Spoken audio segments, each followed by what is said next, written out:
ဆက်ပြီးမှကခီးတဲ့တင်လေရင်တွေဘာကြောင့်မြင်မပြန်တန်းတာလဲလွန်ခဲ့တဲ့နှစ်ပေါင်း90အတွင်းမှာလေရင်တွေကပြန်တန်းမှုနှိကွေးလာခဲ့ပါတယ်အဲ့ဒါကရည်ရွယ်ချက်ရှိလှုပ်ဆောင်ခဲ့တာပါခရစ်စမတ်ဒါမှမဟုတ်အားလပ်ရက်တွေမှာအလဲဘက်ခီးတွေကိုဈေးမြင့်တင်ပြီးတော့ရောင်းချခဲ့ပါတယ်ဒီလိုနည်းနဲ့လေကြောင်းလိုင်းတွေကသူတို့ရဲ့ပြန်ဘက်အခြေအနေကိုစောင့်ကြည့်ခဲ့ပါတယ်အကယ်၍များအင်္ဂါနေ့မှာလူတွေရဲ့ခီးသွားလာမှုနှုန်းကနည်းနေတယ်ဆိုရင်တော့လေကြောင်းလိုင်းတွေကအင်္ဂါနေ့မှာခီးစဉ်နှုန်းတွေကိုဈေးသက်သာစွာနဲ့ရောင်းချပေးပါတယ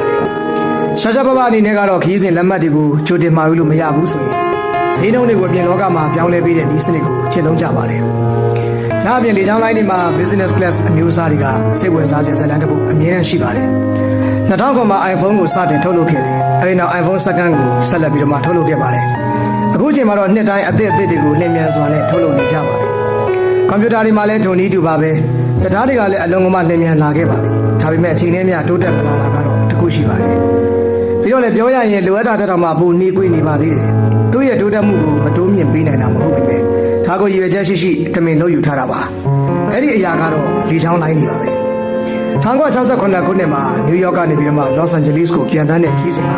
9နိုင်နဲ့43မိနစ်ကြာမြင့်ခဲ့ပါတယ်။ဒါပေမဲ့ဒီနေ့မှာတော့တူညီတဲ့ခီးစဉ်တစ်ခုရဲ့အတွက်6နိုင်နဲ့28မိနစ်ကြာမြင့်ပါတယ်။အဲ့ဒါကအရင်ကတည်းက45မိနစ်ပိုပြီးကြာမြင့်နေတာပါ။ပြီးတော့ဒါကလည်းလေရင်တိုင်းမှာအခြေခံအားဖြင့်တော့လွန်ခဲ့တဲ့နှစ်90အတွင်းမှာလေရင်တွေကနှေးကွေးလာခဲ့ပါတယ်။အဲ့ဒါကတမင်လုပ်ယူထားခဲ့တာပါ။ပြီးခဲ့တဲ့ဆွေးနွေးမှုတွေမှာလေရင်တွေနဲ့ပတ်သက်ပြီးတော့သူတို့ရဲ့အမြန်နှုန်းကိုသာတိုးမြင့်ခဲ့မယ်ဆိုရင်အဲ့ဒါကအရန်ကိုအောင်မြင်တဲ့အကြံတစ်ခုဖြစ်လာမှာပါ။ဒီအတွက်လည်းဗီဒီယိုလေကြောင်းလိုင်းကအတန်ထက်မြန်တဲ့လေရင်မျိုးစားတစ်ခုကိုထုတ်လုပ်ပေးခဲ့ပါတယ်။ဒါပေမဲ့လည်းဒါကဘေးဒုက္ခတစ်ခုဖြစ်လာခဲ့ပါတယ်။ဘာကြောင့်ဒါတွေဖြစ်လာခဲ့တာလဲ။ဘာကြောင့်သူတို့ကပို့ပြီးတော့မှမြန်ဆန်မလာရတာလဲ။ကျွန်တော်တို့ကဒါတွေအားလုံးကိုဆွေးနွေးပေးသွားမှာပါ။ပထမဥစွာနားလည်ပေးရမှာကတော့အတန်ထက်မြန်တဲ့လေရင်တွေဆိုတာကတကယ်ကိုပဲအတန်ထက်ကိုလျင်မြန်စွာနဲ့သွားနိုင်ပါတယ်။အတန်ရဲ့လျင်မြန်မှုနှုန်းကတနာရီကို968မိုင်ဖြစ်ပါတယ်။ဒီတော့ဒီအလင်းနှုန်းထက်မြန်သွားနိုင်တဲ့လေယာဉ်ကိုမဆိုစူပါဆိုနစ်လို့ခေါ်ပါတယ်။ပြီးတော့ဒီအလင်းလောက်မသွားနိုင်တဲ့အရာတွေကိုတော့ဆပ်ဆိုနစ်လို့ခေါ်ပါတယ်။ဒီနေ့ခေတ်ရဲ့လေယာဉ်တွေကဆပ်ဆိုနစ်တွေဖြစ်ပါတယ်။ဒီတော့လူတွေကိုတနေရာကတနေရာကိုလျင်မြန်စွာနဲ့ရွှေ့ပြောင်းနိုင်ဖို့အတွက်ဒီတင်လေကြောင်းလိုင်းကအတန်ထက်မြန်တဲ့လေယာဉ်ဒါမှမဟုတ် Concorde plane ကိုတည်ထွင်ခဲ့ပါတယ်။ပြီးတော့ဒါကိုတာမန်ခီးတဲ့လေယာဉ်တွေနဲ့အသုံးပြုခဲ့ပါတယ်။ဒီလေယာဉ်ကလည်းလန်ဒန်နဲ့နယူးယောက်လမ်းကြောင်းကိုပြေးဆွဲခဲ့ပါတယ်။ဒီလေယာဉ်ရဲ့လျင်မြန်မှုကအရန်ကိုမြန်ဆန်ခဲ့တဲ့အတွက်လန်ဒန်ကနယူးယောက်ပြေးစဉ်ကို3နိုင်လောက်ပဲကြာမြင့်ခဲ့ပါတယ်။ဒါကြောင့်မလို့ဒီလေယာဉ်တွေကဘန်းနိုင်ကိုပိုပြီးမြန်ဆန်သွားလာနိုင်ပါတယ်။ဒါပေမဲ့ဒီလေယာဉ်တွေမှာပြဿနာအနည်းငယ်ရှိပါတယ်။နံပါတ်1စီစားကြီးခြင်းတာမန်လေယာဉ်တစ်စီးကတမိုင်ကို18.8ပေါင်လောက်ပဲစီးသုံးနေရချိန်မှာဒီလေယာဉ်တွေကတမိုင်ကို46.85ပေါင်လောက်ကိုစီစားကြည့်ခဲ့ပါတယ်။ဒီအတန်ထက်မြန်တဲ့လေယာဉ်တွေကစီးတကားလမ်းကို14မိုင်ပဲသွားနိုင်ပါတယ်။ဒါပေမဲ့တူညီတဲ့စီးပမာဏနဲ့တာမန်လေယာဉ်တွေက104မိုင်အထိသွားလာနိုင်ပါတယ်။ဒီပြည်လေကြောင်းလိုင်းကအတန်ထက်မြန်တဲ့လေယာဉ်တွေဟာသုံးဆွဲသူတွေအတွက်အလွန်ကိုဈေးကြီးလာပါတယ်။ဒါပေမဲ့လည်းပြည်လေကြောင်းလိုင်းရဲ့ပြတ်မှတ်ထားတဲ့သုံးဆွဲသူတွေကတော့အထက်တန်းတတိတွေပါပဲ။ဒါပေမဲ့လည်းအဲ့ဒါကိုတတိတွေကလည်းမနစ်သက်ခဲ့ပါဘူး။လန်ဒန်ကနယူးယောက်ကိုသွားဖို့အတွက်ဒေါ်လာ9500ထပ်ပို့ပြီးတော့မှကျသင့်နေရကြောင်းပါ။အဲ့ဒီအချိန်ကဒါအလွန်ကြီးမားတဲ့ကုန်ကျမှုကြီးပါ။ပြီးတော့ဒီလေယာဉ်တွေကမြန်ဆန်စွာနဲ့ပြေးဆွဲဖို့လိုအပ်တာကြောင့်သူတို့ရဲ့ဒီဇိုင်းတွေကလည်းအရန်ကိုချစ်လွတ်ဖို့လိုအပ်ပါတယ်။ဒါပေမဲ့လည်းအလွန်သိသေးမှုကခရီးသည်တွေအတွက်တက်တောင့်တက်တာမဖြစ်စေပါဘူး။ဒီလေယာဉ်တွေအပေါ်ကိုလူကြီးအယောက်100ပဲတင်ဆောင်လို့ရပါတယ်။ဒါပေမဲ့တာမန်လေယာဉ်တွေမှာတော့ခရီးသည်ပုံတင်ဆောင်နိုင်ပါတယ်။အစောပိုင်းကပြောခဲ့သလိုဒီလေယာဉ်တွေကအတန်ထက်မြန်တဲ့လေယာဉ်တွေဖြစ်တာကြောင့်သူတို့ကအတန်ရဲ့အလင်းနဲ့ခီးသွားတဲ့အခါထပ်ဆင့်အတန်တစ်ခုကိုထုတ်လုပ်ပေးပါတယ်။အဲ့ဒါကိုတော့ Sonic Boom လို့ခေါ်ပါတယ်။တိုက်လေယာဉ်တစ်စီးဖြတ်တန်းသွားတဲ့အခါမှာအဲ့ဒီအတန်ကိုသင်ကြားကောင်းကြားမှုပါလိမ့်မယ်။မြေပြင်ကလူတွေကဒီအတန်ကိုကြားနိုင်ပါတယ်။ဒါကြောင့်ဒီအတန်နှုန်းနဲ့ခီးသွားတဲ့လေယာဉ်တွေကဒီလိုအတန်မျိုးကိုပြုလုပ်တာကြောင့်မြေပြင်ပေါ်ကလူတွေကဒီအတန်မျိုးနဲ့ရင်ဆိုင်ရပါတော့တယ်။ရလဒ်ကတော့လေချောင်းလိုက်မှာအလုံးလုံးနေသူတွေကအကြားအောင်နဲ့ပတ်သက်တဲ့ဝေဒနာတွေကိုခံစားရပါတော့တယ်။အဆုံးသတ်မှာတော့လေယာဉ်ရဲ့သွားလာလဲပတ်မှုကတော့အတိုးမြင့်လာပြီးမဲ့ဝင်ငွေကတော့ညွန်လဲလာခဲ့ပါတယ်။လေယာဉ်တစ်စီးရဲ့တက်တန်းကနှစ်ဘလောက်ကြာအလုံးလုံးနိုင်တယ်လဲဆိုတာနဲ့မဆုံးဖြတ်ပါဘူး။ဘယ်နှချိန်ပြန်တန်းနိုင်တယ်လဲဆိုတာနဲ့ဆုံးဖြတ်ပါတယ်။ဆိုလိုတာကပြန်တန်းခြင်းဆင်းသက်ခြင်းဘယ်နှချိန်လုံနိုင်တယ်လဲလို့မေးတာပါ။ပြန်ပြန်အားဖြင့်တော့လေယာဉ်တစ်စင်းရဲ့တက်တန်းကအချိန်ပေါင်း4400ပြုလုပ်နိုင်ပါတယ်။အချိန်ပေါင်း4400ပြန်တန်းပြီးတော့အဲ့ဒီနောက်မှာတော့ဆက်လက်ပြန်တန်းမှုမလုပ်တော့ပါဘူး။ဒီအတန်ထက်မြန်တဲ့လေယာဉ်တွေကိုစတင်အသုံးပြုချိန်မှာ6နိုင်ခီးစဉ်တစ်ခုက3နိုင်ပဲကြာခဲ့ပါတယ်။ဒါကြောင့်မို့ပဲပြန်တန်းနိုင်မှုနှုန်းမြင့်တက်ခဲ့ပေမဲ့လေယာဉ်ရဲ့ခစ်ကတော့ကြာဆုံးမှုနည်းနည်းဖြစ်ခဲ့ပါတယ်။အတန်ထက်မြန်တဲ့လေယာဉ်တွေပြုလုပ်ဖို့အတွက်ငွေကုန်ကြေးကျများစွာခံခဲ့တာတော့မှ လူတွေကတော့ဈေးတစ်ခုတွေအတွက်နဲ့တာမန်လေယာဉ်တွေကိုပဲအသုံးပြုနေကြသေးပါပဲအတန်ထက်မြန်တဲ့လေယာဉ်တွေအတွက်အသုံးစရိတ်တွေကိုရှော့ချခြင်းတောင်မှမလျှော့နိုင်ခဲ့ပါဘူးအဲ့ဒီအတွက်ကုန်ကျစရိတ်ကအလုံးကိုကြီးမားနေတာကြောင့်ပါဒီလေယာဉ်တွေကိုတီထွင်ရခြင်းရဲ့အကြောင်းပြချက်ကတော့အတ္တလန္တိတ်သမုဒ္ဒရာကိုအချိန်တူတူနဲ့ဖြတ်သန်းကျင်တာကြောင့်ပါအတ္တလန္တိတ်သမုဒ္ဒရာကိုချိန်3နာရီအတွင်းမှာကျော်ဖြတ်ရတာကစိတ်လှုပ်ရှားစရာကောင်းတဲ့ဆိုးသွညာလေအဲ့ဒီအတွက်ဒေါ်လာ9500ကုန်ကျနိုင်ပါတယ်အဲ့ဒီအချိန်မှာအတ္တလန္တိတ်သမုဒ္ဒရာကိုဖြတ်သန်းမှုအတွက်ပါမလေယာဉ်တစ်စီးကဒေါ်လာ200-250ရှားပဲကုန်ကျပါတယ်ပြီးတော့တာမန်လေယာဉ်တွေကအကျိုးမြတ်ပိုဖြစ်စီပါတယ်လူတွေကမြန်မြန်ဆန်ဆန်သွားလို့ရတာတဲ့ဈေးသက်သာပြီးတော့မှပို့ပြီးတော့မှတတောင်းတတာဖြစ်စီတဲ့လေကြောင်းခရီးစဉ်တွေကိုပဲရွေးချယ်ကြပါတယ်ဒါကြောင့်မို့လို့ပဲအတန်ထက်မြန်တဲ့လေယာဉ်တွေဆိုတဲ့အကြံကပျက်စီးသွားခဲ့ပါတယ်ပြည်တင်လေကြောင်းလိုင်းကဒီလေယာဉ်တွေပြေးဆွဲမှုကိုရပ်တန့်ပစ်ခဲ့ရပါတော့တယ်ဒီ Concorde လေယာဉ်ကို2003ခုနှစ်အောက်တိုဘာ24ရက်နေ့မှာနောက်ဆုံးပြန်တန်းခဲ့ပါတယ်အဲ့ဒီကလေးကဒီလေယာဉ်တွေကိုစီးပွားရေးအရာပြေးဆွဲမှုလုံးဝရပ်တန့်ခဲ့တာကဒီကနေ့အထိပါပဲဒီနေ့ခေတ်မှာတော့အတန်ထက်နေတဲ့လေယာဉ်တွေကအတန်ထက်မြန်တဲ့လေယာဉ်တွေလိုတော့မမြန်ပေမဲ့လည်းလိုအပ်လာတဲ့တနားရီကိုမိုင်900နှုန်းနဲ့ပြေးနိုင်ပါတယ်အဲ့ဒါကတော့တမင်လုပ်ခဲ့တာမဟုတ်ပါဘူးအဲ့ဒီအစားသူတို့ကတနားရီကိုမိုင်900-950ကျမှပြေးဆွဲခဲ့ပါတယ်ဒီလိုလုပ်ရတာကတော့ဒီအချိန်နှုန်းကမှအကျိုးအရှိဆုံးမို့လို့ပါဒီအချိန်ကစီကုန်လက်သက်တာတယ်ခရီးသည်တင်လေယာဉ်တစ်စင်းအတွက်အရေးကြီးဆုံးကတော့အကျိုးအမြတ်အများဆုံးရနိုင်ဖို့ဒါကြောင့်မလို့စီစားသက်တာခြင်းကအရေးကြီးဆုံးအချက်တစ်ခုဖြစ်လာပါတယ်ထိုင်ကုန်တွေကိုနေရာချထားပုံကလည်းဒီထိုင်ကုန်တွေမှာထိုင်တဲ့လူတစ်ယောက်ချင်းစီကနေအကျိုးအမြတ်များများရဖို့အတွက်ပါလေယာဉ်ပေါ်ကထိုင်ကုန်နေရာချထားမှုကိုကြည့်လိုက်မယ်ဆိုရင်လေကြောင်းလိုင်းတွေက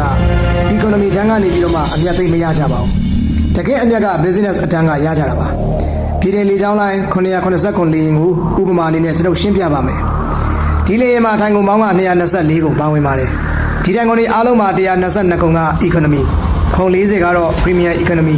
48ကုန်ကတော့ business class နဲ့14ကုန်ကတော့ first class ပါ economy class ကတော့ခုံတစ်ကုန်ကတင်ကို$886ကျတင်ပါတယ် premium economy ကတော့$2633 business class ကတော့$6923 first class ကတော့$8915ပါဒါကြောင့်မလို့ခုံတွေအားလုံးကရောင်းထွက်သွားမယ်ဆိုရင်စုစုပေါင်းဒေါ်လာက$1,6882ဒီကြောင်းလိုင်းကရရှိမှာပါ Premium Economy Class ကရရှိမှာကဒေါ်လာ$1,5320ပါအခုဒါတွေအားလုံးကိုနိုင်ရှင်ကြည့်လိုက်မယ်ဆိုရင် Premium Economy Class ရရှိငွေက Economy Class ကရရှိငွေနဲ့သိပ်မကွာပါဘူး Premium Class ကခုံရည်အတွက်က Economy Class ကခုံရည်အတွက်ရဲ့တဝက်တောင်မှမရှိပါဘူးဒါပေမဲ့ Business Class ကိုကြည့်လိုက်ရင်တော့အဲ့ဒီကနေဒေါ်လာ$3,22,000နဲ့$904အထိရရှိပါတယ်ဆိုလိုတာကတော့ Business Class ကခရီးသည်14ယောက်ပါလေယာဉ်နောက်ချမ်းကခရီးသည်122ယောက်ထက်ပိုပြီးတော့မှအမြတ်ပေးနိုင်ပါတယ်ခရီးသည်တွေလေယာဉ်တွေစတင်ပြေးဆွဲချိန်တုန်းကဒီလို class တွေခွဲထားတာမရှိပါဘူးထိုင်ကုန်တွေကအတူတူပဲဖြစ်ပြီးတော့ခွဲပြားမှုဆိုတာမရှိပါဘူးအဲ့ဒီချိန်ကလေယာဉ်စီးဖို့ဆိုတာကကိစ္စကြီးတစ်ခုပါအရန်ဈေးကြီးလွန်းတာကြောင့်လေယာဉ်စီးတယ်ဆိုတာအဲ့ဒီချိန်ကဇင်ခံရတဲ့အတွေ့အကြုံတစ်ခုပါဒီလိုမျိုးတွေးကြည့်ပါတကယ်ဒီနေ့ခေတ်မှာတရားကအာဂါသယာဉ်နဲ့အာဂါသတွေကိုသွားတော့မယ်ဆိုတဲ့သဘောပေါ့အဲ့ဒီချိန်ကလေယာဉ်နဲ့ခီးသွားတယ်ဆိုတာဒီလိုမျိုးတွေ့ကြုံပါတစ်ချိန်ချိန်ကြလို့အာဂါသတဲ့ခီးသွားတယ်ဆိုတာသိမထူးဆန်းတော့တဲ့အခါအခုလိုပဲ business economy class ဆိုပြီးတော့မှတွေ့ရအောင်ပါဒီကြောင်းလိုင်းတွေက business class ဒီမှာစိတ်ဝင်စားစရာဇာတ်လမ်းတစ်ခုရှိပါတယ်လေယာဉ်နဲ့ခီးသွားတယ်ဆိုတာလူနှမျိုးပဲရှိပါတယ်တစ်မျိုးကအလုပ်ကိစ္စကြောင့်ဖြစ်ပြီးတော့နောက်တစ်မျိုးကတော့အလေအပတ်ပါအလေအပတ်သမားတွေကတို့ရဲ့ခီးစဉ်ဟာစီစဉ်ပြီးသားမို့လို့လက်မှတ်ကိုအများနဲ့ကြိုတင်မှာထားလိမ့်ရှိပါတယ်ဒါပေမဲ့စီးပွားရေးသမားတွေကတော့ကိစ္စရှိမှထားသွားကြတာပါသူတို့ကနောက်ဆုံးနေ့ကျမှကောင်တာကနေလက်မှတ်ဝဲတာပါဒါပေမဲ့လေချောင်းလိုင်းတွေကနောက်ဆုံးချိန်ကျမှလူဘယ်နှယောက်တောင်ရောက်လာမလဲဆိုတာကိုမသိတာမို့သူတို့ရဲ့လက်မှတ်တွေကိုကြိုတင်မှာယူစေချင်ပါတယ်ဒါကြောင့်မလို့အလဲပတ်သွားသူတွေအတွက်လက်မှတ်ဈေးကိုရှော့ပေးထားပြီးတော့စီးပွားရေးသမားတွေကိုတော့ဈေးပိုတင်ကြပါတယ်ဒါမှလူတွေကလက်မှတ်တွေကိုကြိုမှာကြမှာဆိုပြီးတော့ဒါပေမဲ့သိမကြခင်မှာပဲသူတို့သိလိုက်ရတာကစီးပွားရေးသမားတွေအတွက်အချိန်ရငွေထပ်ပို့ပြီးတန်ဖိုးရှိတယ်ဆိုတာပါပဲ business class အတွက်ဈေးနှုန်းတွေကိုတိုးမြင့်ထားပြီးမယ်လေလက်မှတ်တွေကိုမာယူနှုန်းကတော့ရောကြမသွားပါဘူးအဲ့လိုကနေစပြီးလေချောင်းလိုင်းတွေရဲ့ business class ကိုဆက်ဆံမှုတွေကပြောင်းလဲသွားပါတော့တယ်သူတို့ရဲ့ထိုင်ကုန်တွေကိုပို့ပြီးတက်တာရှိစေတာမျိုးသူတို့ထိုင်ရမယ့်အပိုင်းကိုရွှေ့ပေးတာမျိုးစသဖြင့် business class ဆိုတာကောင်းမွန်တဲ့အဆင့်တန်းတစ်ခုဒီနေ့မှာဖြစ်လာခဲ့ပါတယ် economy class ထိုင်ကုန်တစ်ခုက3.9 ပေနေရာရှိပါတယ်ဒါပေမဲ့ business class ခုတစ်ခုကတော့10.14 ပေနေရာရှိပါတယ်ပြီးတော့လည်း business class ကပို့ပြီးတော့မှအမြတ်များများရပါတယ်ဥပမာအနေနဲ့နံပါတ်1နယူးယောက်ကနေဒူဘိုင်းအထိ economy class လက်မှတ်တစ်ဆောင်ကဒေါ်လာ$1,250ကျတင်ပါတယ်ပြီးတော့ business class လက်မှတ်ကတော့ဒေါ်လာ$6,140ကျပါတယ်ဒီတော့ economy class ကထိုင်ကုန်တွေကတပေကိုဒေါ်လာ$332ရရှိပါတယ် ပြီးတော့ business class ခုံတွေကတော့$605ပါအဲ့ဒါကနှစ်ဆနီးနီးပါဒီနေရာမှာသင်သတိထားမိနိုင်တာတခုရှိပါတယ်အဲ့ဒါကတော့ကြိုတင်မာယူနေတုန်းမှာပဲလက်မှတ်တွေကမရနိုင်တော့တာမျိုးဖြစ်တတ်ပါတယ်ရထားတွေမှာဆိုရင်တတွဲလုံးကြိုတင်မာယူမှုတွေနဲ့ပြည်နေတာကိုတွေ့ဘူးမှာပါဒါပေမဲ့လေယာဉ်တွေမှာတော့အဲ့ဒါလိုမရှိပါဘူးဒါကဘာကြောင့်လဲဆိုတော့လေကြောင်းလိုင်းတွေကတောင်းဆိုမှုတွေရထောက်ပံ့မှုကိုတွန်းမြင့်မပေးပါဘူးထောက်ပံ့မှုရှိသလောက်ပဲတောင်းဆိုမှုကိုခွင့်ပြုပေးပါတယ်ဆိုလိုတာကလေယာဉ်တစ်စင်းမှာထိုင်ကုန်100ရှိပြီးတော့အဲ့ဒီလေယာဉ်နဲ့လူအယောက်200လိုက်ပါခြင်းနဲ့ဆိုရင်သူတို့ကလေယာဉ်အရွယ်အစားကိုတိုးချဲ့လိုက်တာမျိုးမလုပ်ပါဘူးအဲ့ဒီအစားလက်မှတ်ဈေးတွေကိုတိုးမြင့်လိုက်ပြီးတော့လိုက်ပါလူသူတွေကိုရှော့ချလိုက်ပါတယ်ဒီလိုနည်းစနစ်ကလက်တွေ့မှာလည်းအမှန်တကယ်လေပတ်နေတာပါသင်ကလက်မှတ်ကိုကြိုတင်မာယူလိုက်တာနဲ့ဈေးနှုန်းကအပြောင်းလဲဖြစ်သွားပါတော့တယ်ဒါကိုဈေးနှုန်းအလင်းအမြတ်ပြောင်းလဲခြင်းလို့ခေါ်ပါတယ်ဒီလိုလက်မှတ်တွေကိုပထမအုပ်စုကိုအခြေခံဒုတိယကိုအလယ်လက်တတိယကိုကျတော့အမြင့်ဆုံးစုပြီးတော့မှအမျိုးအစားသုံးခုခွဲခြားနိုင်ပါတယ်ဒီအုပ်စုတွေကိုသင်မသိရပါဘူးဒီလိုဈေးနှုန်းသတ်မှတ်တဲ့စနစ်ကလေကြောင်းလိုင်းတွေကပြုလုပ်ထားတာပါဒီစနစ်မှာပထမဆုံးလေကြောင်းလိုင်းတွေကပထမလက်မှတ်အမျိုးအစားအုပ်စုဖြစ်တဲ့အခြေခံလက်မှတ်တွေကိုအရင်ရောင်းချပေးပါတယ်ဒီပထမအုပ်စုလက်မှတ်တွေအခုရောင်းထွက်သွားပြီဆိုရင်တော့ဖြင့်ဈေးအနည်းငယ်ပိုမြင့်တဲ့ဒုတိယအုပ်စုရဲ့လက်မှတ်တွေကိုစတင်ရောင်းချပါတော့လေကြောင်းလိုင်းတွေကအုပ်စုလိုက်ခီးသွွားလက်မှတ်တွေကိုစတင်ရောင်းချပြီးတော့အကယ်၍သူတို့ဘာရောင်းကုန်သွားပြီဆိုရင်တော့ဈေးကြီးဆုံးဖြစ်တဲ့တတိယမြောက်မျိုးစားလက်မှတ်တွေကိုစတင်ရောင်းချပါတော့တယ်လေကြောင်းလိုင်းတွေကလက်မှတ်9ဆောင်ရှိရင်3ဆောင်ကိုတစ်မျိုးစီအမျိုးစားသတ်မှတ်ပြီးတော့ပထမ3ဆောင်ရောင်းကုန်သွားရင်နောက်ထပ်3ဆောင်ကိုအယောင်းတင်ပါတယ်အဲဒီနောက်ထပ်3ဆောင်ပါရောင်းကုန်သွားရင်တတိယ3ဆောင်ကိုဆက်လက်အယောင်းတင်ပါတယ်ဒီလိုနည်းနဲ့လက်မှတ်တွေကိုရောင်းချမှုနှုန်းတိုးလာသလိုပဲအယောင်းဈေးတွေကလည်းဖြည်းဖြည်းချင်းမြင့်တက်လာခဲ့ပါတယ်တကယ်လို့များပထမအုပ်စုရဲ့လက်မှတ်တွေကမရောင်းရဘူးဆိုရင်ဒီလက်မှတ်တွေကိုဒုတိယအုပ်စုနဲ့ပေါင်းပြီးတော့ဆက်လက်ရောင်းချပါတယ်ဒီနည်းစနစ်ကိုလက်တွေ့မှာလည်းပဲကျင့်သုံးနေပါတယ်ဒီလက်မှတ်တွေရဲ့အပွင့်ဈေးကိုလည်းသတ်မှတ်ပုံချင်းမတူပါဘူးဥပမာဒေလီကနေဘုန်းအထိခီးစဉ်ကိုဈေးအနေပိုင်းနဲ့စတင်ဖွင့်လိုက်ပြီးတော့တောင်းဆိုမှုတွေရဈေးကိုတင့်တော်သလိုပြောင်းလဲသွားတယ်ဒါပေမဲ့ဒေလီကနေခိုးအားလိုအလဲပတ်ခီးစဉ်ဆိုရင်တော့လက်မှတ်တွေကိုဈေးအမြင့်နဲ့စတင်ဖွင့်လိုက်ပါတယ်ခရစ်စမတ်အချိန်ဒါမှမဟုတ်အားလိုက်ရက်ဒီလိုပွဲတော်တွေအတွက်လက်မှတ်ဈေးကိုလည်းကွဲပြားစွာပဲဖွင့်လိုက်ပါတယ်အလဲပတ်ခီးစဉ်လက်မှတ်တွေကိုဈေးမြင့်ကစဖွင့်ပြီးတော့စီးပွားရေးခီးစဉ်တွေအတွက်ကိုတော့ဈေးနှင်းကဖွင့်ပါတယ်ဒီလိုအချိန်ကာလမျိုးဆိုရင်အလဲပတ်ခီးစဉ်တွေအတွက်ပြေးဆွဲတဲ့လေယာဉ်အကြီးအတွက်ကိုပါတိုးမြင့်လိုက်ပြီးတော့မှစီးပွားရေးခီးစဉ်တွေကိုတော့စန့်ကျင်ဘက်ပါပဲဒီလိုနည်းနဲ့လေကြောင်းလိုင်းတွေကသူတို့ရဲ့ပြန်ဘက်အခြေအနေကိုလေ့လာပါတယ်ပြီးတော့မှအခြေအနေပေါ်မူတည်ပြီးတော့မှသူတို့ရဲ့စံနှုန်းကိုပြောင်းလဲပါတယ်အင်ဒီဂိုလေကြောင်းလိုင်းရဲ့ဒီလီကနေမွန်ဘိုင်းခီးစဉ်ကရူပီ300ကျတဲ့မယ်ဆိုပါစို့သူရဲ့ပြန်ဘက်တွေကလည်းအဲ့ဒီစံနှုန်းပေါ်မူတည်လို့ပြုပြင်ပြောင်းလဲမှုတွေလုပ်ကြပါတော့တယ်ရတရဘက်ရဲ့ဂျားရက်တွေကိုတော့လေကြောင်းလိုင်းတွေကစတန်ကောက်ထားပါတယ်တကယ်လို့များအင်္ဂါနေ့မှာခီးတဲ့နေပါတယ်လို့များတွေ့ကြရင်တော့အင်္ဂါနေ့တိုင်းမှာလေလက်မှတ်တွေကိုဈေးနှုန်းသက်သာစွာရောင်းချပေးပါတယ်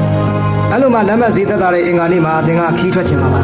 လေကြောင်းလိုင်းတွေကတော့သင်ရဲ့အစီအစဉ်တိုင်းလိုက်လံညှိနှိုင်းပေးမှာမဟုတ်ပါဘူးဒါပေမဲ့သင်ကိုတော့သူတို့ရဲ့အစီအစဉ်တိုင်းလိုက်ညှိနှိုင်းအောင်လုပ်ကြပါလိမ့်မယ်လေကြောင်းလိုင်းတစ်ခုကအကောင်းဆုံးဝန်ဆောင်မှုတစ်ခုအတွက်တမုံငွေသတ်မှတ်ရတာကမလွယ်ဘူးလားကြောင့်လေကြောင်းလိုင်းလုပ်ငန်းတစ်ခုကိုဆောင်ရွက်ရတာကအခက်အခဲများစွာရှိပါတယ်ခီးတွေကပြည်တွင်းပြည်ပခီးစဉ်တွေအတွက်အမြဲတမ်းဈေးအသက်သာဆုံးသောလက်မှတ်ကိုပဲပြီးချင်ကြပါတယ် business class ကအမြဲတမ်းဈေးကြီးတာကြောင့်ပ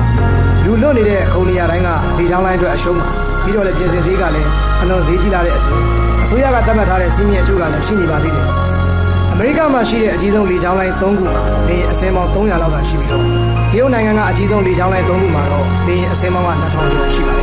်ဒီနေရာမှာပြောပြမှာကအိန္ဒိယနိုင်ငံရဲ့အကြီးဆုံးလေကြောင်းလိုင်း Air India မှာလေယာဉ်136ဆင်းသာရှိပါတယ်အိန္ဒိယနိုင်ငံကလူဦးရေများပြားတဲ့နိုင်ငံဖြစ်ပြီးတော့လေကြောင်းခီးသွားလာမှုကပြည့်ကျက်လာနေပေမဲ့နိုင်ငံရဲ့လေယာဉ်ထုတ်လုပ်မှုကမတိုးတက်လာသေးတာကြောင့်လေကြောင်းလိုင်းတွေကအရှုံးတွေနဲ့ရင်ဆိုင်နေရပါတယ်အိန္ဒိယလေကြောင်းလိုင်းတွေအဓိကဖိအားဆိုရင်တော့73စီစီမြင့်တက်မှုနဲ့နိုင်ငံတော်ငွေကြေးတန်ဖိုးကျဆင်းလာမှုတို့ပဲဖြစ်ပါတယ်နောက်တစ်ခုကတော့အစိုးရရဲ့ဝယ်ရောက်ဆွတ်ဖက်မှုကြောင့်လည်းတခုအပါဝင်ပါ2016ခုနှစ်မတိုင်ခင်အထိစီးမြင့်တစ်ခုရှိခဲ့ပါတယ်အဲ့ဒါကတော့လေကြောင်းလိုင်းတစ်ခုဟာအိန္ဒိယနိုင်ငံပြည်ပမှာပြန်တန်းခြင်းပထမဆုံးပြည်တွင်းမှာ9နှစ်အရင်ပြေးဆွေးရမယ့်အပြင်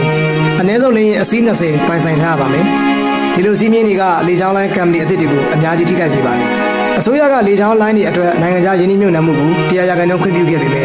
အပြင်ဘယ်ကမ္ပဏီမဆိုယင်းနှိမ့်မြုပ်နှံခြင်းတော့49%သာပြုလုပ်ခွင့်ရှိပါတယ်လေကြောင်းလိုင်းကမ္ပဏီတစ်ခုလည်းပတ်နိုင်မှုအတွက်ငွေကြေးအမြောက်အများလိုအပ်ပါတယ်ဒါမှသာဒီလိုမျိုးစီးမြင့်နေကြောင်းလေကြောင်းလိုင်းတွေကဤပညာအသစ်တွေစသတ်အသုံးပြုမှုတွေမှာပြဿနာတွေနဲ့ရင်ဆိုင်ခဲ့ရပါတယ်လက်တလုံးမှာတော့ Tata Company က Air India ကိုဝယ်ယူခဲ့ပါတယ်အခုသတင်းတစ်ခုထွက်လာတာကတော့ Air India Company ကဒေါ်လာ10 သန်းမကတဲ့လေယာဉ်တွေဂျက်လေယာဉ်တွေကအစခီးတဲ့လေယာဉ်တွေအထိကိုမှာယူခဲ့ပါတယ်ဒါကကြီးမားတဲ့မှာယူမှုတစ်ခုပါAir India Company ကို Tata Company က Ruby RS 18000 CR နဲ့ဝယ်ယူခဲ့ပါတယ် Tata Company ကလည်း Air India ကို Vistara နဲ့ပူးပေါင်းလိုက်ပြီးလို့ကြေညာခဲ့ပါတယ်